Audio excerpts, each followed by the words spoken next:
You better go, heat pump water heaters, HPWH.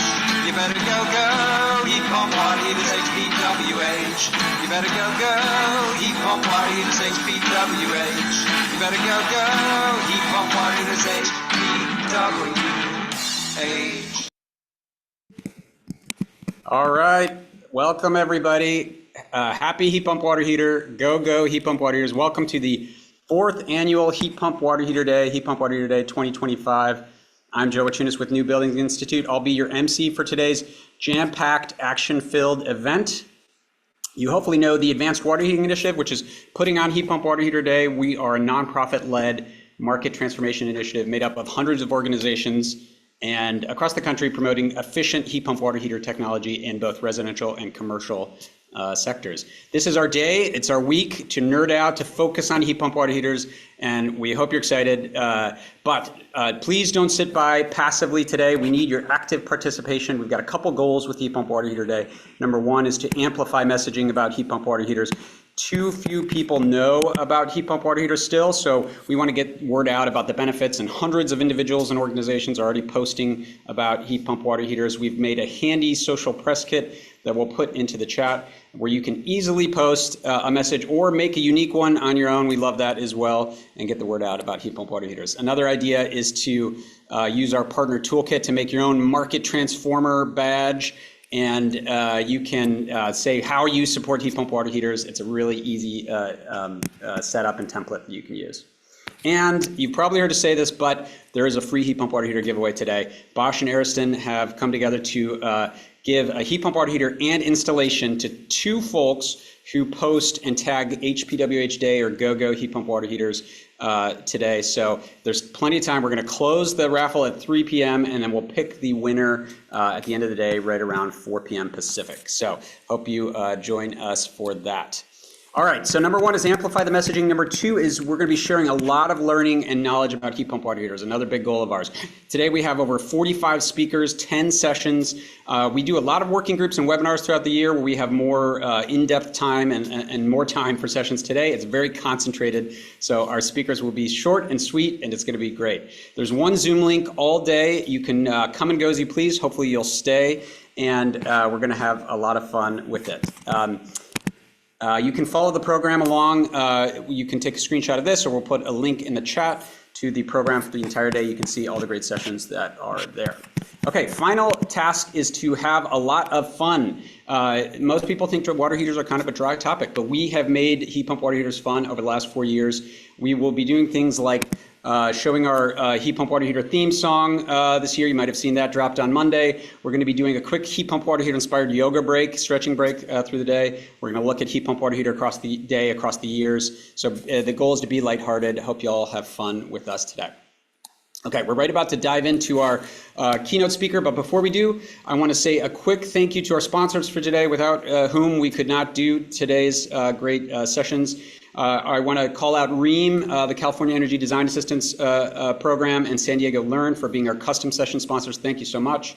Our heat pump water heater giveaway sponsors, Bosch and Ariston, thanks for being part of that really fun event. Our registration sponsor, A.O. Smith, thanks for helping folks register. Our session sponsor, Eco2 Systems, thanks for sponsoring the installer session later today. And our event sponsors, Nile, Efficiency First, S&C, Bradford, White, and Switches On. Thank you so much for helping put today on. And one more last thank you to all AWHI's supporters, including NIA, ComEd, Southern California Edison, and the McKnight Foundation. Thanks for making this initiative possible.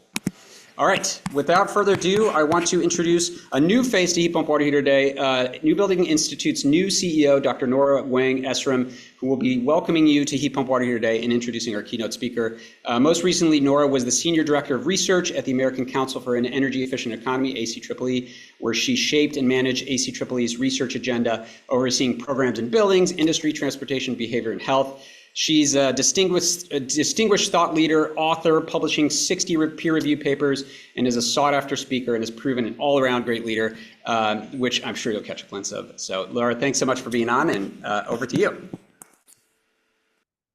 Thank you, Joe. Good morning, everyone, and welcome to the AWHI Day. My name is Nora. I'm so glad you're joining us for what is going to be a really energizing day of learning and connection. At NBI, we are incredibly proud to have been the backbone of the Advanced Water Heating Initiative, or AWHI, for the past 6 years. But of course, this initiative is much bigger than us. It's powered by hundreds of organizations, including manufacturers, utilities, advocates, policymakers, and innovators, all working toward one shared goal to make efficient, climate-friendly water heating the norm in every building. And before we get started, I want to echo what Joe has just said, to give a heartfelt thank you to our core partners, supporters, and sponsors who make both AWHI and Heat Pump Water Heater Day possible. We are so grateful for your continued support. Now let's talk about why we're all here. Water heating is one of those things most people don't think about until the hot water stops running. It's actually a huge piece of the energy puzzle. In homes, it's the second largest energy use after space heating, accounting for about 17% of household energy consumption. And in larger multifamily buildings, water heater is actually number one. That's exactly why we need something like AWHI to bring everyone together to accelerate this market transformation and make sure it happens faster. The good news is it is happening. Heat pump water heaters are now the fastest growing product type in the water heating industry. Even though they still make just 2 to 3% of US sales, that means there's a ton of room for growth, and we're all helping to make that happen. At AWHI, we like to think about our work on standing on three legs of a stool: policy, products, and marketing. On the policy side, we're helping shape the future of the market, from new federal water heater standards coming in 2029 to state and local codes and regulations that's already paving the way for heat pump water heaters right now. On the product side, there has been so much momentum. In the residential sector, we have seen new manufacturers such as GE, Navien, Ecological enter the market, plus exciting innovations like split system, flexible voltage units, and designs that solve real installation pain points. And in the commercial sector, we're seeing new players like tankless central system with thermal storage, smaller high-performing heat pump water heaters, and even new financing models like hot water as a service, where building owners can pay monthly instead of facing a big upfront cost. And then there's marketing and outreach. Getting people to care about their water heater isn't easy, but thanks to Energy Star, Hot Water Solutions, local utility campaigns, and of course, Heat Pump Water Heater Day like today, awareness is growing. We're starting to see real traction in how consumer and contractor think about this technology. So yes, there are still challenges ahead, but the trend is clear and the momentum is real. At NBI, we believe that heat pump water heaters are inevitable. It's just a matter of when. And the sooner we make that transition, the better for our energy system, our climate, and our communities. To kick off today's event, we're lucky to have someone who spent his career thinking about how to make that sooner happen. Someone who's helped break down barriers and scale clean energy solutions across the country. It's my pleasure to introduce Jigar Shah. Many of you already know Jigar. I don't think I need to give him too much introduction. He's already a true leader in our field and someone who has accomplished an incredible amount. Honestly, it's hard to sum him up in a few minutes or a few words. Maybe the best way to describe him is as an energy entrepreneur and a strategist who has been driving clean energy innovation for decades. He was recently named to the 2024 Times 100 list of the world's most influential people. Today, Jigar will show us how heat pump water heaters fit into the bigger energy picture and why they're key to building the clean, connected homes of the future. Please join me in giving a warm virtual welcome to Jigar Shah. Please take away. Thank you, Nora. It's so great to be here. My goodness. We are in exciting times. I think all of you already know the numbers, but just to maybe talk about them a little bit. I mean, we've got about 47 million electric water heaters throughout our great country. And we have about 5 million electric water heaters being sold every single year. And you're seeing a huge amount of people switch from their gas water heaters to advanced heat pump water heaters every single day, which is exciting to see. And one of the things that I find fascinating is in this moment, many people don't understand the roots of the water heating industry. You know, as many of you know, a standard electric water heater is connected to your electrical system in your home very similarly to a level 2 EV charger, you know, generally on a 30 amp circuit. And the draw current for a lot of those water heaters can be easily, you know, sort of 23 amps. And so now you're at, you know, roughly 4 to 5 kilowatts of draw after people finish taking a shower. If you multiply 47 million water heaters by a 4 to 5 kilowatt draw, you get over 150 gigawatts of draw, right? So you can imagine if there's a lot of people taking showers in the morning, you could see a big draw in the morning, right? And so for years, people like Bonneville and Florida Power and Light, but also a lot of rural electric co-ops have offered programs that allow you to, you know, postpone when that load comes online to be able to help smooth that out for the grid. And on top of that, we're talking exactly about these solutions to help with the integration of data centers and a lot of other things. And so, you know, the great thing about advanced heat pump water heaters is, yes, they use about 70% less electricity than your standard electric water heater because they're taking heat out of the air around them instead of actually inserting heat from electricity and resistance electricity into the water. But more importantly, water heaters have been a source of load flexibility for the better part of 35 years. And so one of the things that I'm so excited about is that we are in a situation where this industry is going through remarkable amounts of change, and that change is something that is quite predictable. For those of you who follow the refrigerator efficiency movement, a lot of refrigerators also went from a more active cooling system to heat pump cooling system, right? And so when you think about this change that we're going through, it's inevitable, which is very, very exciting.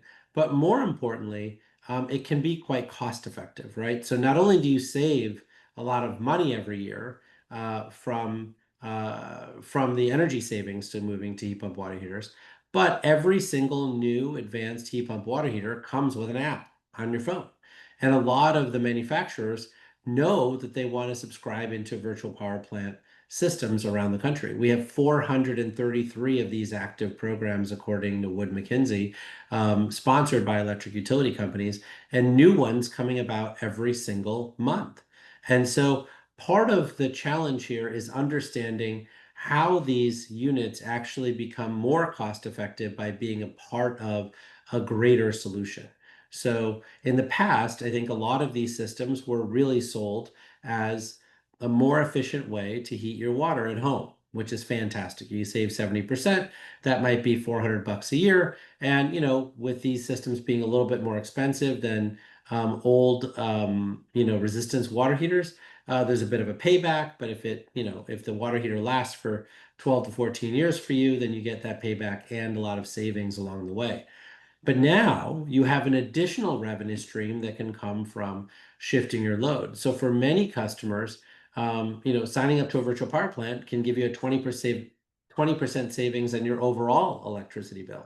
And so when you add that to the $400 of savings you might be getting Here, it speeds up the payback even faster. More importantly than that, what you start finding is that, our grid actually has a lot of excess capacity, right? There's a whole bunch of people today who are talking about AI data centers and load growth being the cause of rate increases. The reason for that is that 97% of the time, our grid has plenty of excess capacity, but 3% of the time that they don't. And so when you're trying to add load faster, you can either pay people like water heaters to be more flexible, or you can actually build more infrastructure and raise people's bills. And so one of the things that I want to make sure that everybody understands, particularly when we get into this election season with governors' races in New Jersey and Virginia, and then even more elections in 2026, a lot of people are talking about electricity bills being higher. And this technology set and these technologies broadly have an ability to not just save households money, but they have the ability to save all of your neighbors money, right? But that requires all of us as advocates for heat pump water heaters to understand that heat pump water heaters are not just good at saving households money, but they're also good at saving the overall system money, right? And getting good at making those arguments, I think, is something that we're all going to have to be good at as an industry. And so I'm very excited about the role that the Advanced Water Heating Initiative is playing in educating everybody about these amazing opportunities.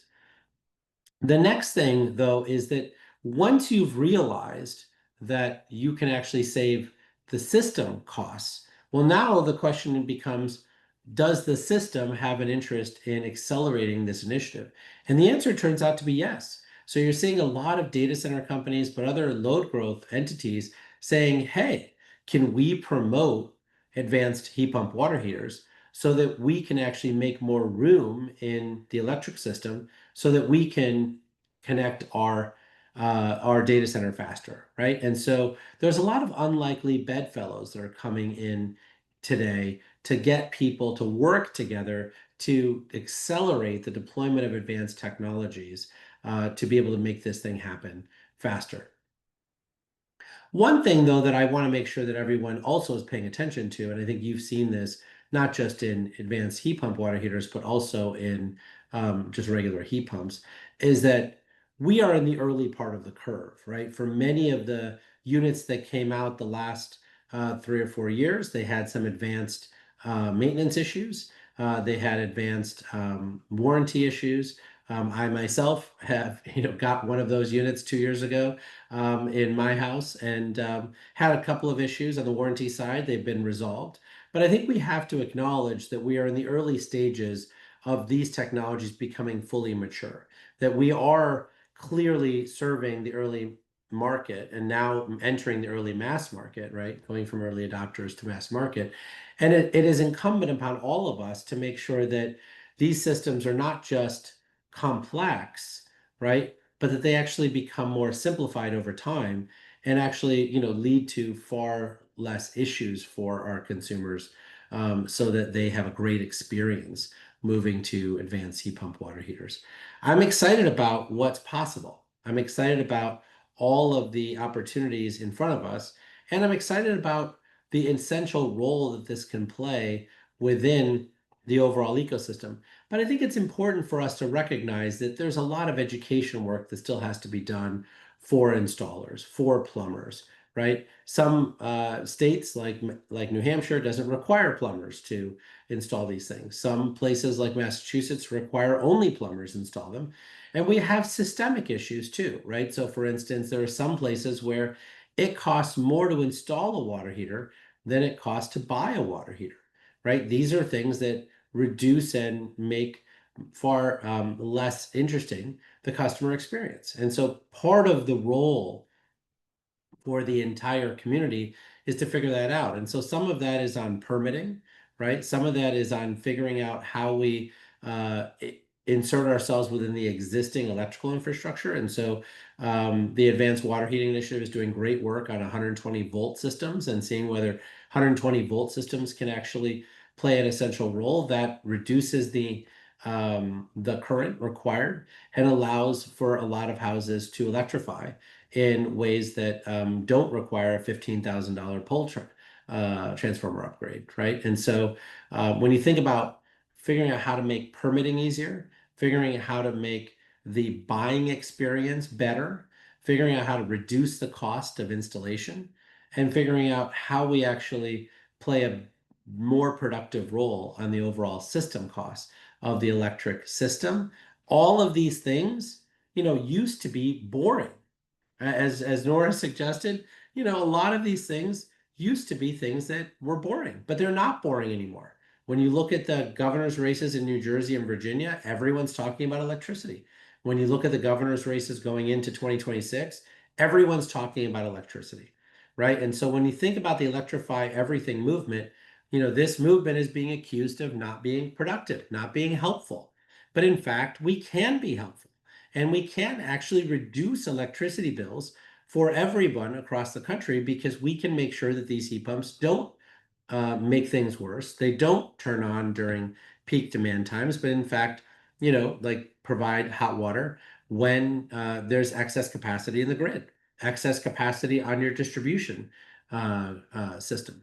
And so I think when we think about the job in front of us, it has never been more exciting. The technology is ready.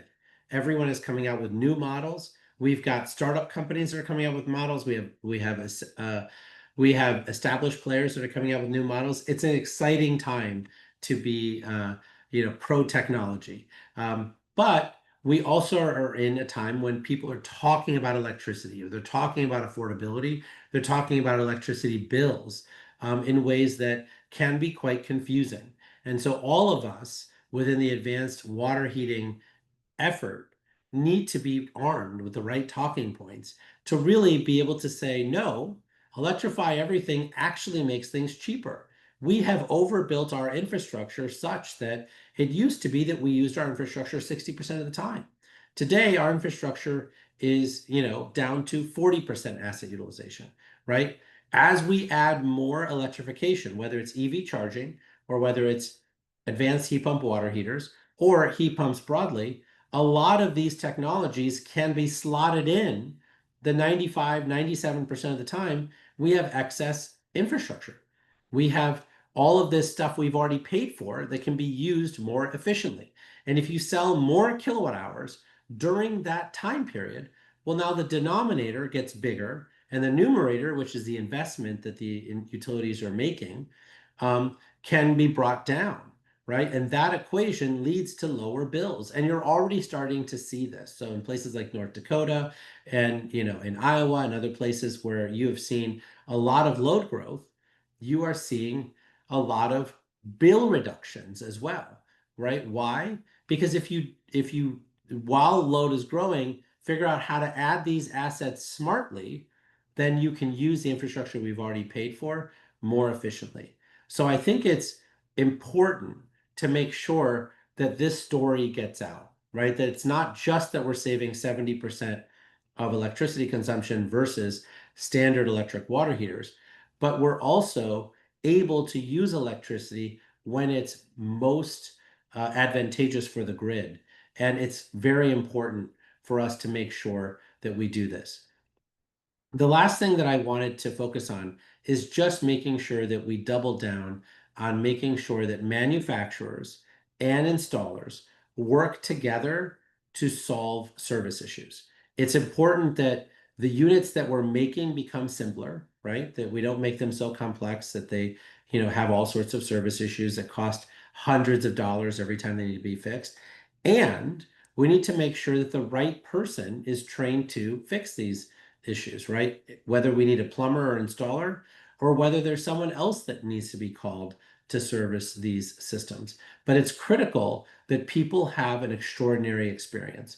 And so I want to make sure that people don't feel like field testers. They don't feel like early adopters. We're moving into the early mass market now, as Nora suggested, and it's critical that all of us make sure that we are on the beat and that we are making sure that this experience is a good one for everybody as we scale up. So with that, thank you so much to everybody for being a part of this virtual conference. The work that you're doing is extraordinarily important. Figuring out how we maintain the Electrify Everything effort is going to be essential to bringing down electricity bills going forward. And it's important now that we are not on page 30 of the newspaper, but we're on page 1 of the newspaper, and all of these politicians are freaking out over electricity bill increases, that we are being very intentional about how we can be helpful in this moment and not just promoting the efficiency benefits of the advanced water heaters. Thank you, everybody. Thanks so much, Jigar. Really, really appreciate it. Some really great messages there. Thanks so much for being on. I love that thought on saving households money, saving neighbors money at the same time. That's really powerful stuff. Really, really appreciate it. We did have a couple questions in the Q&A. If you have a chance to look Sure. at folks interested on how do we get this value for shiftable heat pump water heaters across the country. So love your thoughts on that. But thanks so much for our opening keynote and for your great ideas. Really appreciate it. No worries. Get involved. Thanks, everybody. Thanks, Jigar. Really, really appreciate it. Good stuff. I love that. Load growth can lead to bill reduction as well. It's not just the load growth leading to higher energy bills. So really, really good stuff there. Let me go back to sharing screen. Welcome to those of you who have joined us. We are moving our way through